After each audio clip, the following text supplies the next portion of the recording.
Readings of Almighty God's Words.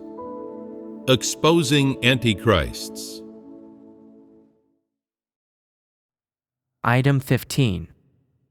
They do not believe in the existence of God, and they deny the essence of Christ. Part 2.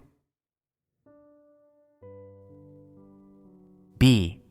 How Antichrists treat the normality and practicality of Christ. Just now, we fellowshipped and dissected the first manifestation of Antichrists denying the essence of Christ, which is how Antichrists treat Christ's origin, what views and understandings they harbor, and what actions they take. We dissected the various manifestations of Antichrists in order to identify the essence of such people. Regarding another aspect of Christ, his normality and practicality, what views do Antichrists hold? What actions do they take? And what dispositions and essences do they exhibit? Next, we will dissect the second manifestation of Antichrists denying the essence of Christ, which is how Antichrists treat the normality and practicality of Christ. When it comes to normality and practicality, most people should have certain ideas and understandings.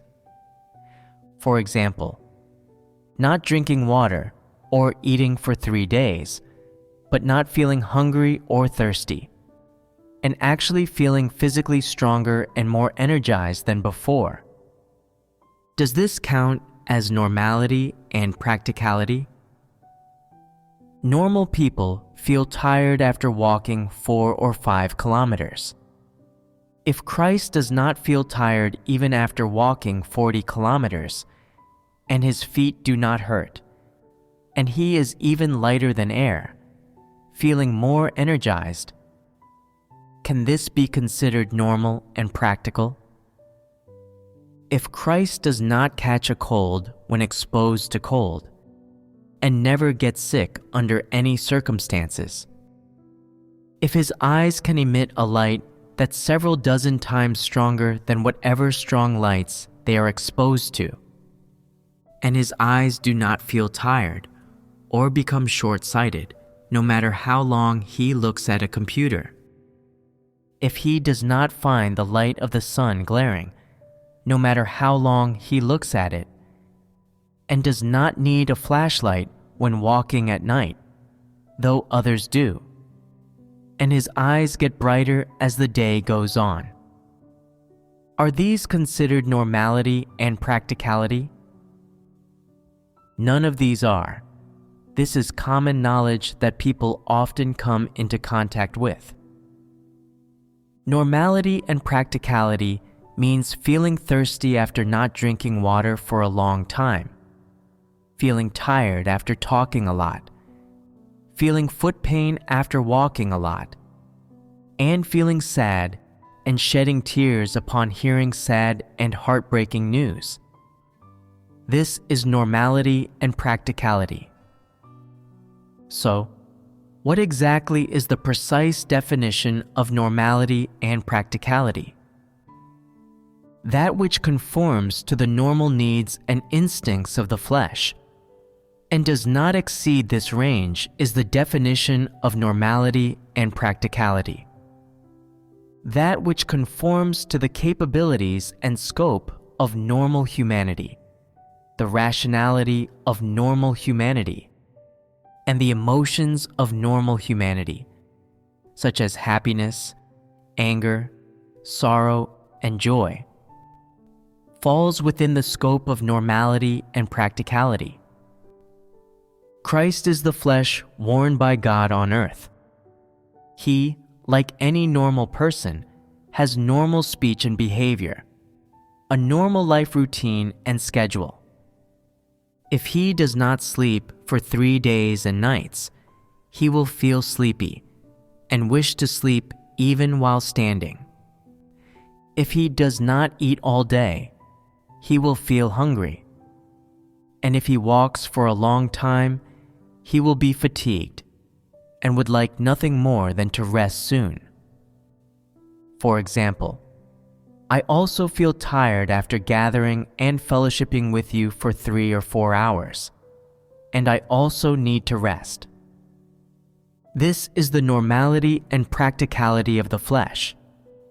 It completely conforms to the characteristics of the flesh and to the various manifestations and instincts of normal humanity. It is not supernatural at all. Therefore, such a flesh has many manifestations and revelations of humanity, and the external lifestyle and life routine of the humanity of this flesh are no different from what every ordinary, normal person manifests and reveals. They are exactly the same. God created mankind, and the incarnate flesh of God possesses the same characteristics and normal, practical life instincts as mankind. He is not supernatural at all. Humans cannot go through walls or close doors, and God incarnate is the same. Some people say, "Aren't you God incarnate? Aren't you Christ? Don't you possess the essence of God? Can you really be confined by a locked door? You should be able to pass through closed doors." People feel tired after walking 5 kilometers, but you should not feel tired even after walking 40 kilometers. People eat 3 meals a day, but you should be able to not eat for 30 days, only eating a meal when you feel like it, and not eating when you don't, and still be able to preach at gatherings and live more spiritedly than others. Getting sick is a part of human life, but you should not. Because you are Christ, you should have a side of you that's different from ordinary people. Only then would you be worthy of being called Christ. Only this would prove that you possess the essence of God. Is this correct? No. How is it incorrect? These are human notions and imaginings, not the truth. God's incarnate flesh is normal and practical. All activities undertaken by his normal humanity and his daily life, speech, and demeanor are all the realities of positive things. From the beginning, when God created humans, he endowed them with these normal, practical instincts. So, the incarnated flesh of God would likewise never contravene these laws. This is the reason and basis for why Christ's normality and practicality are positive things. God created humanity and made all of their manifestations and instincts exactly to his wishes. God gave man these instincts, and these are the laws of man's daily life. Would God make his incarnate flesh contravene these laws of normality and practicality? Clearly, God would not. God created mankind, and he is also the essence of the incarnate flesh. They come from the same source, so the principles and purposes of their actions are also the same. Because of Christ's manifestations of normality and practicality, he naturally appears to be an exceedingly ordinary person in the eyes of the masses. In many things, he lacks the powers of foreknowledge and foresight that people imagine him to possess. And he cannot make things disappear or appear, as people imagine. And even less can he surpass ordinary people, exceed the capabilities and instincts of the flesh, or go beyond the normal thinking of humans to do some things that no person can do.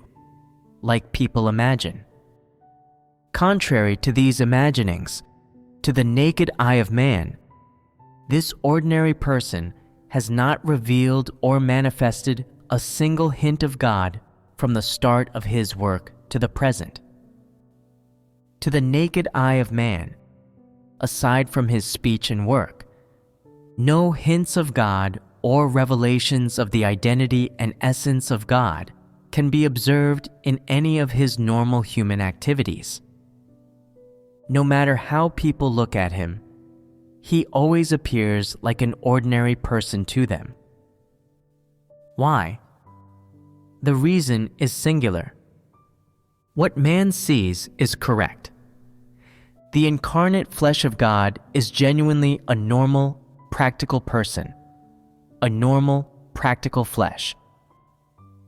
Such an outwardly normal and practical flesh experiences the persecution and pursuit of the great red dragon just like other people, without any place to lay his head or anywhere to rest. In this, he is no different from any other human, and he is not an exception.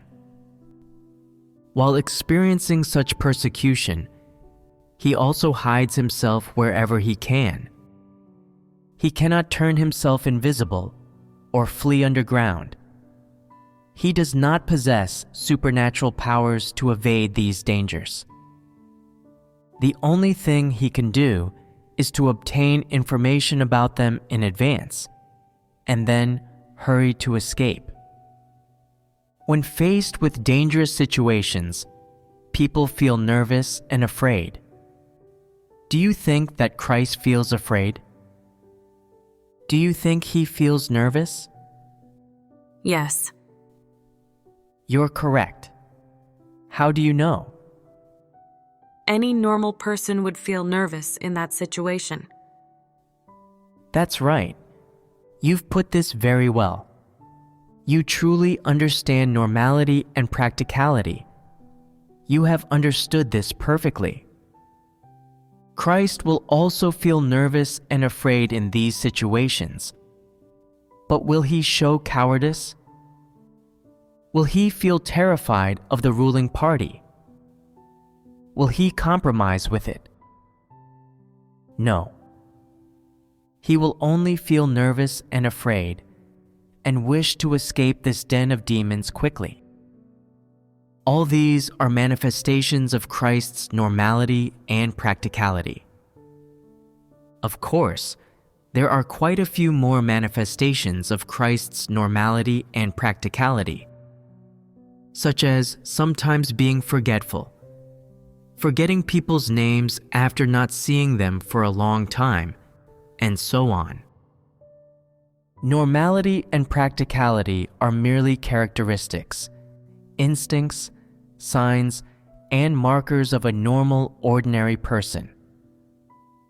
It is precisely because Christ possesses normal, practical humanity, survival instincts, and all characteristics of the flesh that he can speak and work normally, interact with people normally, lead people in a normal and practical way, and also guide and assist people in undertaking the work of their duties in a normal and practical manner. It is precisely because of Christ's normality and practicality that all created humans feel the practicality of God's work more, benefit from this work, and receive more tangible and advantageous gains from it. Christ's normality and practicality are marks of normal humanity. They are necessary for his incarnate flesh to engage in all normal work, activities, and human life. And even more so, they are something that all who follow God need. However, Antichrists do not understand Christ's normality and practicality in this way. Antichrists believe Christ to be just an ordinary person because he is normal and practical, and too similar to man. which means that he is unworthy of being called a son of God, the embodiment of God among men, or Christ, because he is too normal and practical to the point where people cannot see any hint or essence of God in him. Antichrists say, "Can such a God save people? Is such a God worthy of being called Christ?" This God is too unlike God. He lacks several elements of man's notions of God. Firstly, being supernatural, extraordinary, and mysterious. Secondly, having superpowers and the capacity to display mighty power. Thirdly, an appearance resembling God, possessing God's identity, dignity, and essence, and so on. If none of these elements can be seen in him, how can he be God? Does him speaking those few words and doing that bit of work mean that he is God? Then becoming God is too easy, isn't it? How can an ordinary, normal flesh be God? This is something that antichrists can never accept. While experiencing the persecution of the Great Red Dragon in mainland China, I, along with several of the brothers and sisters, often had to hide wherever we went, lacking any personal freedom. Sometimes, upon hearing news of danger, we would have to quickly run. Under these circumstances, none of the people with me became weak. What was the reason for this? Were they foolish? Were they simple-minded? No. It was because they had firmly recognized the essence of God incarnate.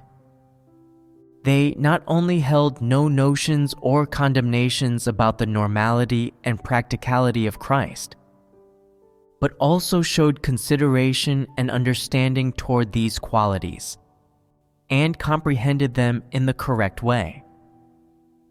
Whatever suffering Christ endured, they endured it along with him.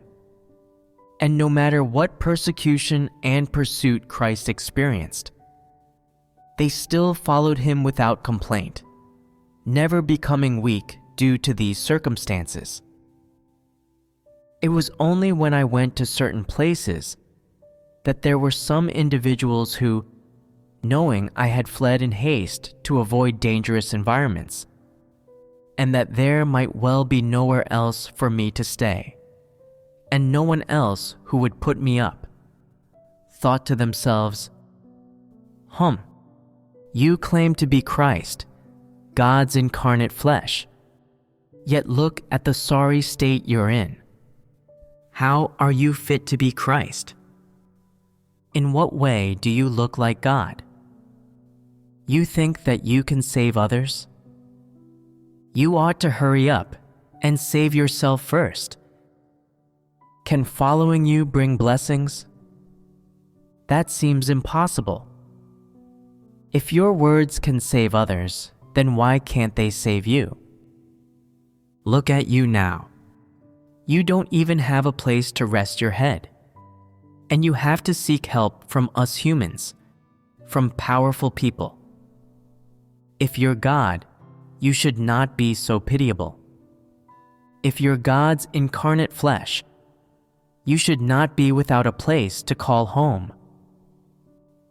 So, such people can never wrap their minds around this matter. If one day they see the gospel of the kingdom being spread abroad, with many people in various countries accepting it, and they see that the great red dragon has fallen, that God's followers are holding their heads high and no longer being persecuted, and that they are ruling and wielding power without anyone daring to bully them, they would surely completely change their typical attitude and no longer harbor notions about God reigning in the flesh. Why would there be such a sudden change?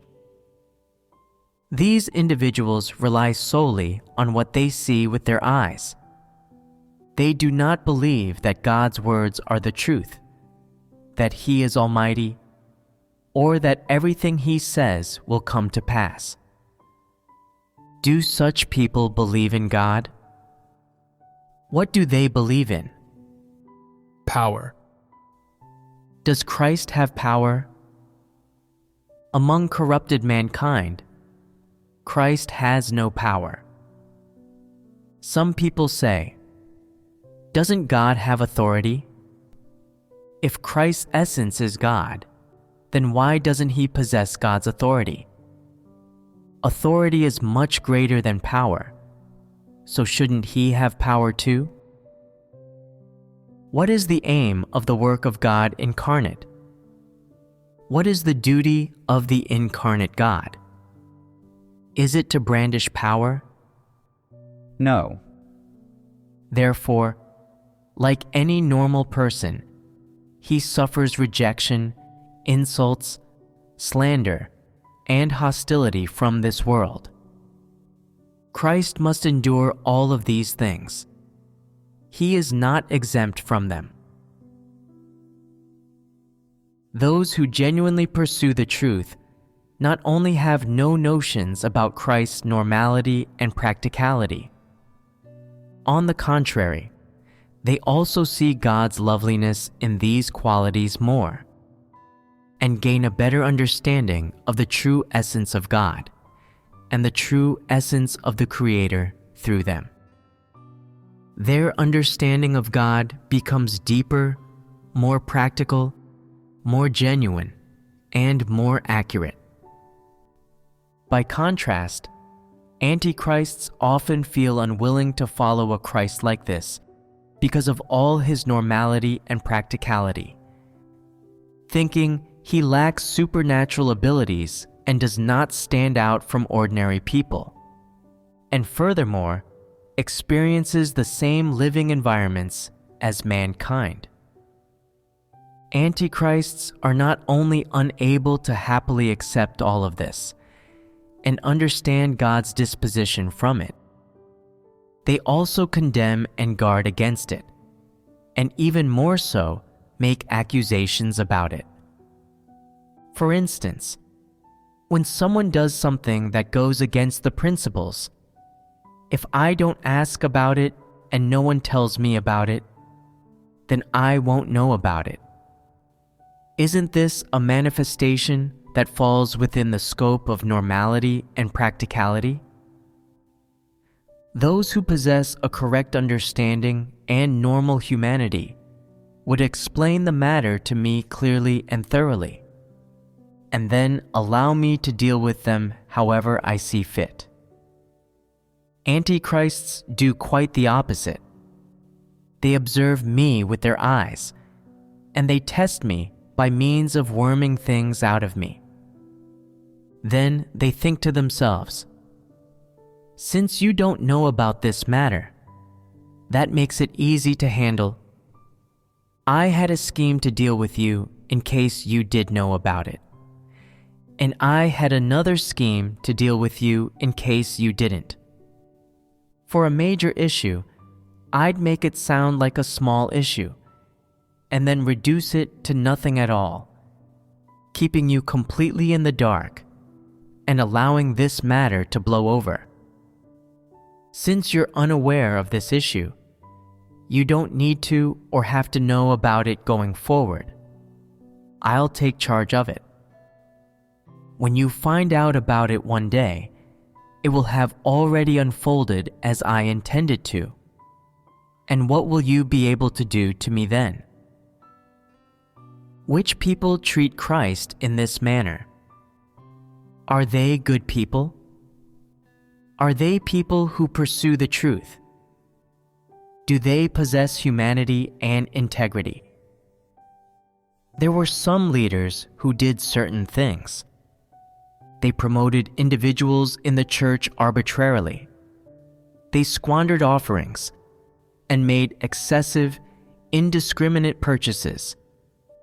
and no matter how much money was spent or what significant issues arose, they didn't say a word about it. I went there many times, and they never consulted me or asked me about these things. They just made decisions on their own. They didn't let me carry out any checks either, and I had to pry information out of them. They treated me like an outsider. Since you're here, we'll just report to you and tell you about what you can see before you. As for the things we've done behind your back, you'd better not think of trying to find out about any of them. We won't permit you to step in or make inquiries. No matter how many times I visited, they never allowed me to make any inquiries. Fearing that I might begin to ask questions, they deliberately concealed the truth with false, nice-sounding words, engaging in trickery. They colluded together, reached a consensus, and exchanged meaningful looks with each other. They maintained a united front and did not report each other's problems, shielding one another. When I found out about the things they were doing behind my back and wanted to hold them accountable, they continued shielding each other, not saying who was responsible, acting dumb, and playing word games with me. What error did they commit? They thought, aside from his normal simple thinking and ordinary normal humanity, Christ, this ordinary person, has nothing worth boasting about and no supernatural powers. Since that's the case, we can make some little moves behind your back and feel at ease engaging in our own enterprises. We control the church's money, so we'll just buy whatever we want. We don't need to seek at all when a signature is required. We can just sign off on the purchases arbitrarily, without needing them to be reviewed, and spend money in a casual manner. Isn't Christ God? Can you keep a handle on these things? We'll do as we please. Aside from when you're around, the rest of the time, this is all our domain. How did they treat Christ's normality and practicality? Didn't they regard him as someone who is easy to bully? They thought, as long as you possess normal humanity, we're not afraid to bully you. If you don't possess supernatural humanity, we're not afraid of you. What kind of people were they? If judged in terms of their humanity, would they be considered good people? Would they be considered people who possess morals and humanity? Would they be considered people who possess noble integrity? What were they really? Weren't they a group of miscreants? Whom did these people represent when they worked in God's house? They didn't even represent man, they represented Satan. They did things for Satan. They were its lackeys and accomplices. They were here to disturb and destroy the work of God's house. They were not performing their duties, but committing evil. How was this group of Satan's accomplices different from the great red dragon that captures, persecutes, and abuses God's chosen people? The great red dragon sees that God's incarnated flesh is just an ordinary person, that he isn't frightening at all. So it arbitrarily tries to capture him, and once it has caught him, it will try to kill him. Didn't these accomplices of Satan, these antichrists, treat Christ in the same way? Isn't their essence the same? what did they regard Christ as in their belief? Did they believe in him as God or as a human? If they regarded Christ as God, would they treat him this way? There's only one explanation. They saw Christ as a human, as someone they could casually judge, trick, toy with, scorn, and treat as they wished. This means that they were very bold. If we categorize such audacious people, can they be put in the category and group of created beings, God's chosen people, his followers, people who can be perfected by him, and people who can be saved by him? Where should such trash be placed? In Satan's camp. The people in this group are classified as antichrists. They treated Christ like an ordinary person and acted willfully and recklessly and wielded absolute power within the scope of their influence, thinking, no matter what the issue is, as long as I don't seek from you or inform you about it, you have no right to interfere, and you'll never know about it. Tell me, does Christ have the right to deal with them? What would be an appropriate way to do this? Expel them from the church. This is how one must deal with antichrists and Satans. One must not show them leniency.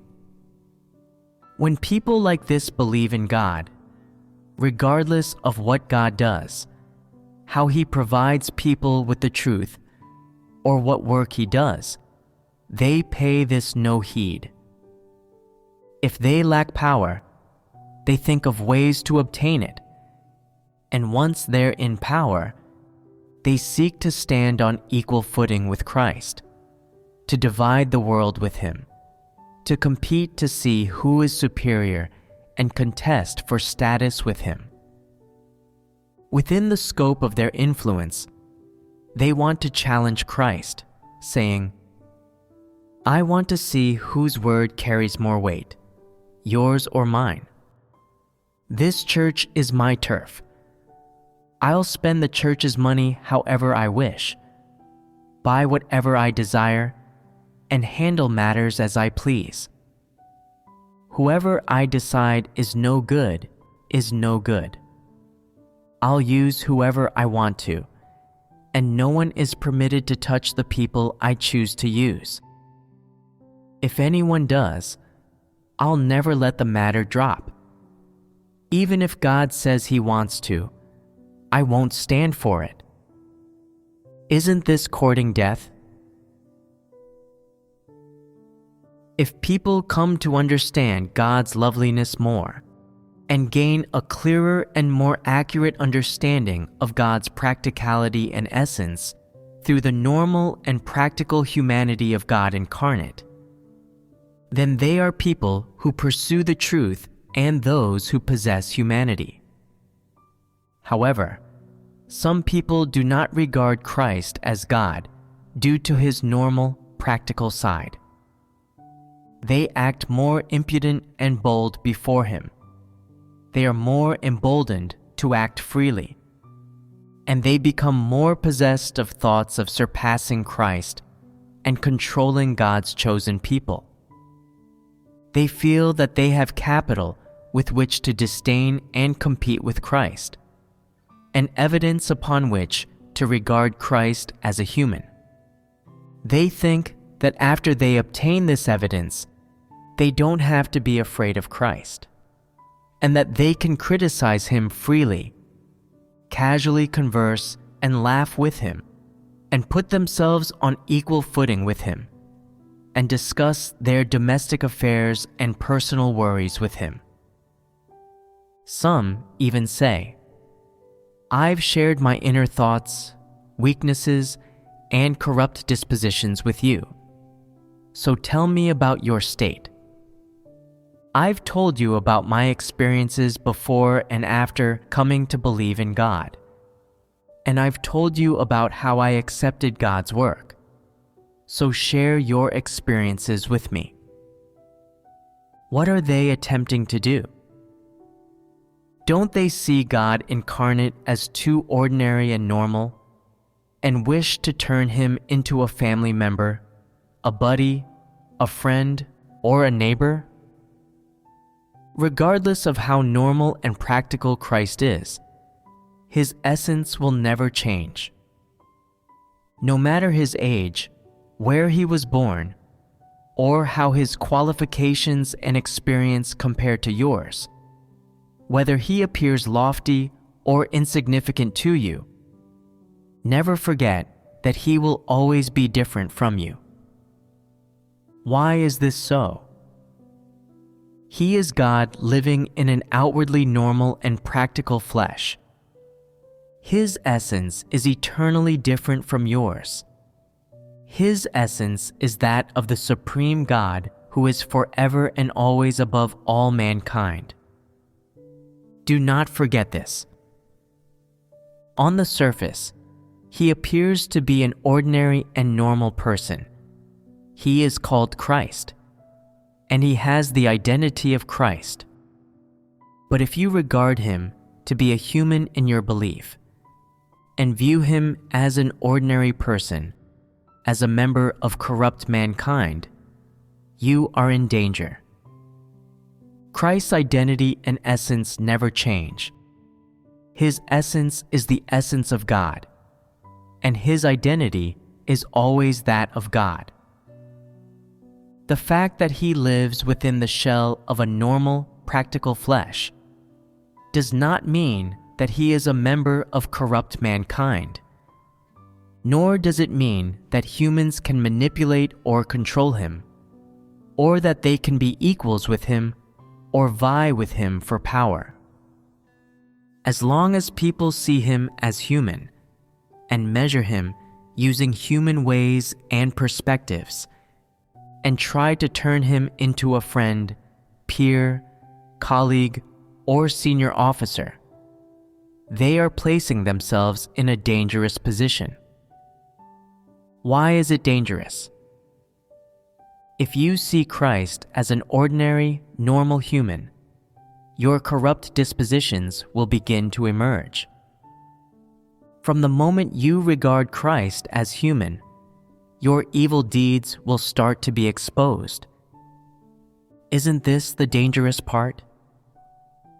As long as people see Christ as human and think that he is normal and practical, that he is easy to trick, and that he is just like mankind, they are not afraid of God. And at this time, their relationship with God changes. What does this relationship turn into? Their relationship is no longer that of a created human being and the Creator. It is no longer that of a follower and Christ. And it is no longer that of an object of salvation and God. Instead, it becomes the relationship of Satan and the sovereign of all things. People stand opposed to God and become his enemies. When you view Christ as human, you also change your own identity before God and your value in his eyes. You completely destroy your prospects and destiny with your self-indulgence, rebelliousness, wickedness, and arrogance. God will only acknowledge, guide, and bestow life and the chance to attain salvation upon you on the basis that you are a created being, a follower of Christ, and a person who has accepted God's salvation. Otherwise, your relationship with God will change. When people regard God, Christ, as a person, are they not making a joke? People typically do not see this as problematic. They think, Christ said that he's an ordinary and normal person, so what's wrong with treating him like a person? Actually, there's nothing wrong with this, but there are serious consequences to it. Treating Christ like a person has many benefits for you. In one respect, it elevates your standing. In another, it narrows the distance between you and God. And besides that, you won't be so reserved in God's presence. You will feel relaxed and free. You will possess your human rights, freedom, and a sense of the value of your existence, and feel a sense of your own presence. Isn't that good? There's nothing wrong with treating a real person this way. It shows that you have dignity and integrity. A man should not bow down easily. People should not kneel, yield, or admit their inferiority to any person lightly. Aren't these the laws of human survival and man's game rules? Many apply these laws and game rules to their interactions with Christ. This means trouble, and it is very likely to offend God's disposition. This is because the nature essence of all members of mankind, regardless of race, is the same. Only Christ is different from mankind. Though Christ has the appearance of normality and practicality, and possesses the lifestyles and routines of normal, practical humanity, his essence is unlike that of any corrupted human.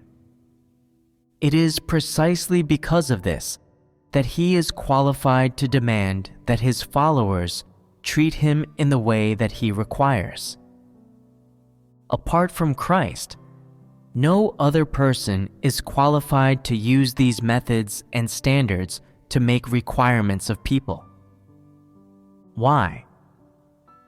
Because Christ's essence is God himself, and because Christ, this ordinary, normal person, is a normal flesh that God is clothed in, and God's incarnation among humans.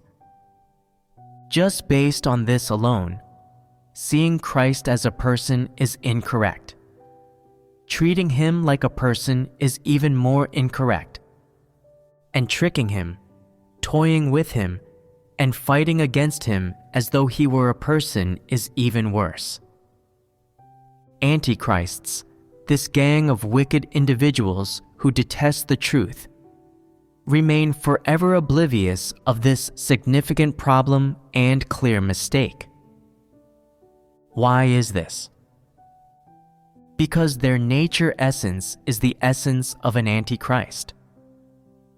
They fight with God in the spiritual realm, vying with him for status, never addressing him as God or treating him as such. In God's house, they repeat this behavior, treating Christ in the same manner. Their ancestor treated God in this way, so it's no surprise that they can't help but act in this way. Since they can't help but act in this way, and their nature essence has been ascertained, can such people still be saved by God? Are they not to be cleared out and expelled from God's house?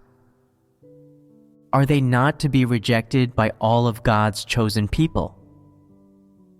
Do you still have notions about God's house condemning, clearing out, and eliminating such individuals? Are they pitiable? No. Why are they not pitiable? They are hateful and detestable, so they are not pitiable.